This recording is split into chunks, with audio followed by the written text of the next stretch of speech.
Grandma, what about me? Don't worry, Meryl. You're a big girl. You will cope with everything. Not at once, of course, but you will succeed. Meryl cried, looking at Grandma, but she saw that Grandma was gone. She knew that her hour had come and there was no point in resisting. She and her grandmother had lived together since the day Meryl was born. She knew that neither her mom nor her dad were alive anymore, but she never asked what happened to them. At first, because she didn't want to upset her grandmother, and then, because she herself felt that her parents didn't wait for her, didn't want her. They had very different values in life. People often came to grandmother's house, all kinds of people, kind and not so kind. Meryl always waited patiently in her room while Granny talked to them. She knew not to interrupt because she was helping them. As time went on, by the time she was 12, Meryl began to realize that the world she sees, like everyone else, is not everything. There is something more that her grandmother knows and others don't see.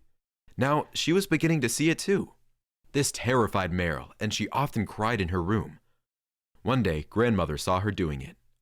"Meryl, what's wrong? Why do I see you crying more and more lately?"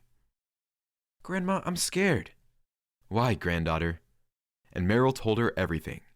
Grandma held her close to her. "I didn't want you to get my presents, but I can't help it." And now, Grandma left and Meryl is confused. She's only 15 years old and she's probably going to be put in an orphanage. She really doesn't want that. Meryl decided to run away. Meryl herself didn't understand why she decided that. Somehow, she'll make it, and then she'll see. Spencer De Lorenzo stroked his daughter's hair. "Don't miss me, Sharon, okay?" The young girl sighed. "Well, you know I won't." "I know, but don't miss me anyway. I'll try to be early today." "Daddy, what is it, honey?"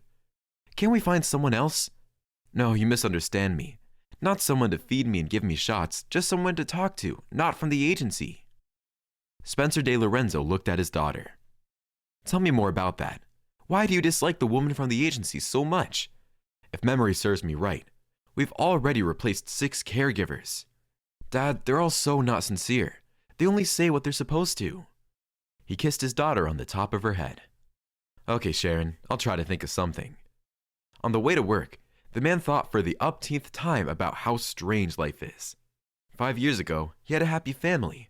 And now, the wife is in the cemetery and the daughter is sick. And even though Spencer spares no money, the disease is progressing. Doctors don't give any good prognosis. They all say one thing: the process of destruction is unstoppable. At first, it wasn't that bad.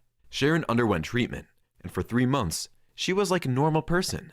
Of course, she was taking medication, but no one knew about it.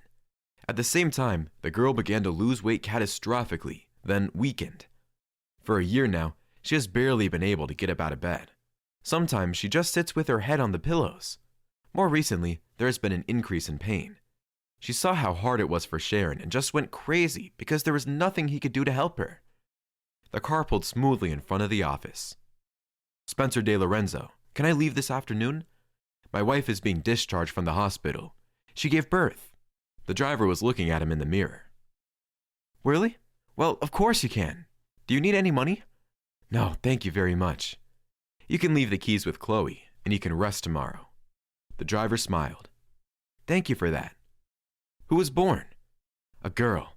Meryl was named." Spencer smiled sadly. "That's a good name. Well, rest. Congratulations to your wife." He headed for the office. Life goes on around him.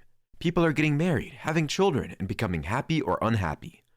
Only at home, everything froze in anticipation of black grief. The hardest thing in this whole situation was not to break down. He supported his daughter as much as he could, tried, and smiled.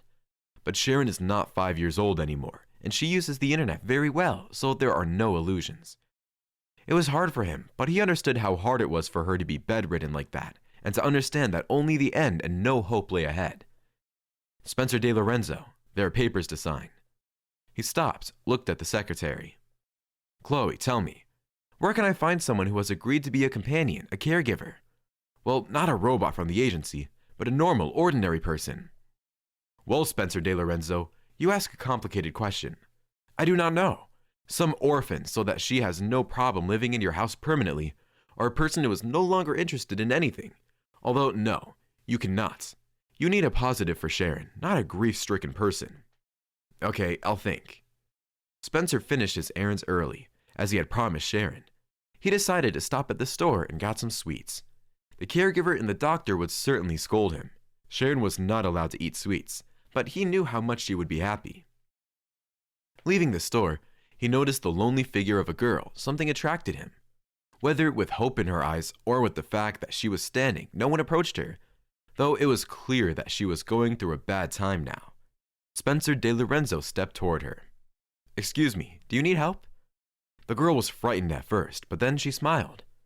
"If you don't mind, I'm completely out of money, and I'm starving." Spencer looked around. "Look, there's a cafe. Come on, I'll feed you."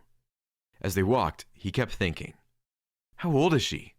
Judging by her figure, she's 15 or 16, and by the look in her eyes, she's a lot older. The girl gorged herself on everything he ordered. It tasted so good to her that even Spencer felt like it. He wished he had such a lighter next to his daughter. "Say, Meryl," he smiled. "Today is Meryl's day. Say, Meryl, who do you live with?" The girl put her fork away. "No one else. I used to live with my grandmother. 7 months ago, she died and I came to town." "But how do you live?" Meryl shrugged. "That's the way it is. Don't think I'm a beggar. I lived with a kind old lady for 5 months. I scrubbed floors, cleaned, cooked, and then recently her kids took her in." "So," Spencer drummed his fingers on the table, "you mean you have nowhere to go?" "Yep." "Wouldn't you like to stay with me? I have a daughter." "Is she sick?" "How would you know?" It seemed to him Meryl was embarrassed. But then she answered, "Well, it's not hard to guess. You were depressed. You perked up when I told you I was almost a caregiver. And then you said about your daughter and everything fell into place." He smiled. "And you're a smart girl. How old are you?" "I'll be 16 in a week." "And you probably don't have any documents, huh?" "Why is that? I have everything. I don't carry things with me. I wash the floor at the train station, and they let me keep stuff in the locker." Spencer looked at the girl with interest. He certainly liked her. "And a lot of stuff?" "Not really, a couple of bags." "So, won't you agree to stay with us? You know, all the doctors, the housekeeper, we've got all that, but Sharon lacks companionship." "I understand. I agree." Spencer raised his eyebrows. "Why don't you even ask how much I would pay?" Meryl waved her hand. It doesn't matter at all. He had never seen such a sincere and even slightly naive person. Meryl looked out of the car at the city, and every now and then she gasped. "How beautiful, how big it is. Oh, what is this?" And the man was happy to give explanations. "I should probably tell you what's wrong with my daughter." "No, you don't have to. If Sharon wants to, she'll tell me everything herself." Once again, Spencer shook his head. And where did such a girl come from? First, he showed Meryl the room where she would live. She was delighted again. "How beautiful! Will this be my bed?" "Yours." "I've never slept on a bed this big." He laughed. "So, let's go and get acquainted." "Let's go." Sharon looked sadly out the window. "Sharon." She turned around, looked at her father, smiled. "Dad." "I'm not the only one. Meet Meryl." Sharon stared at the girl with interest. "Meryl?" "Yes, Meryl. A very nice girl. I'm sure you two will become friends. Well, you get acquainted, and I'll go and change." Meryl came up to Sharon and looked at her carefully. "Hi." "Hi." Sharon felt as if Meryl's gaze went somewhere inside her. The feeling was strange, and she looked fearfully at the girl. Meryl smiled.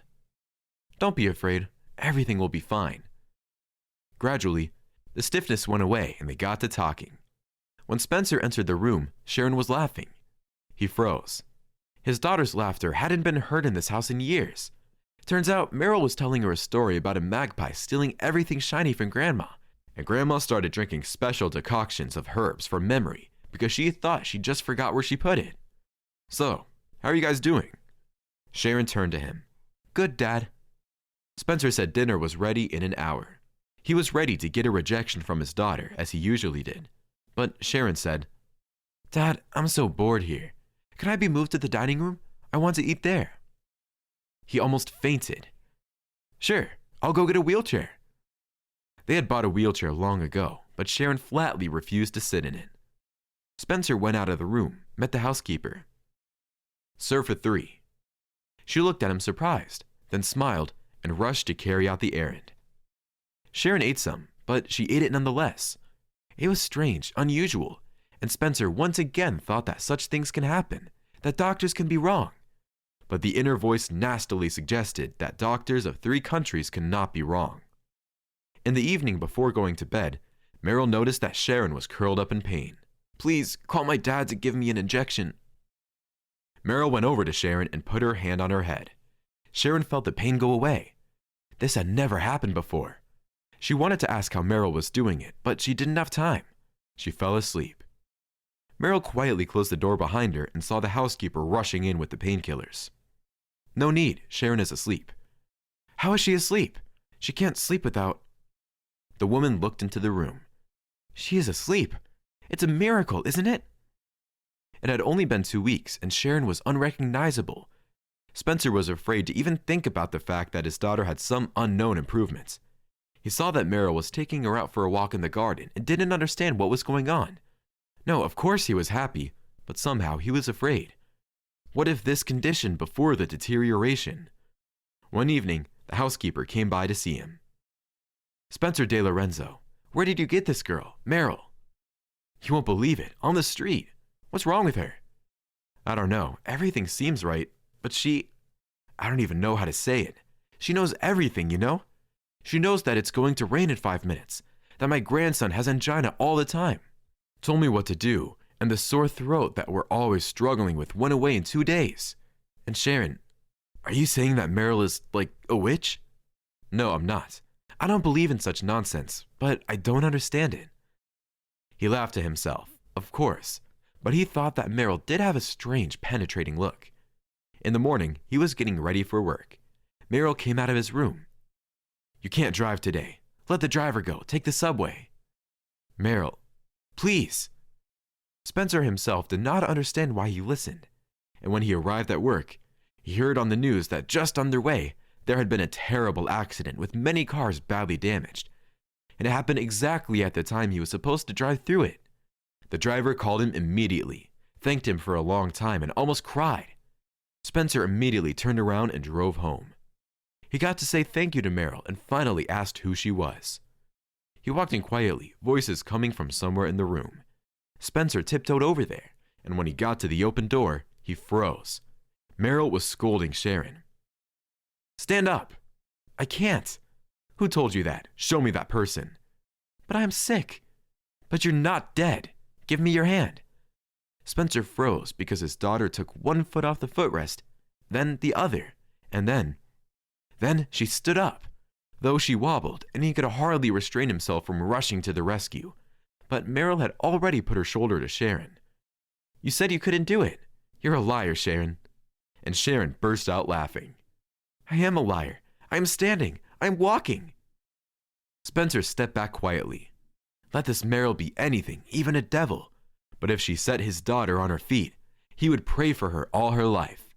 This girl whom he picked up on the street will know no need for anything. 3 months later, after another checkup, the doctor held up his hands. I don't know what to say. I couldn't have made a mistake, unless it was a miracle. But miracles don't happen. He didn't say the last words very confidently.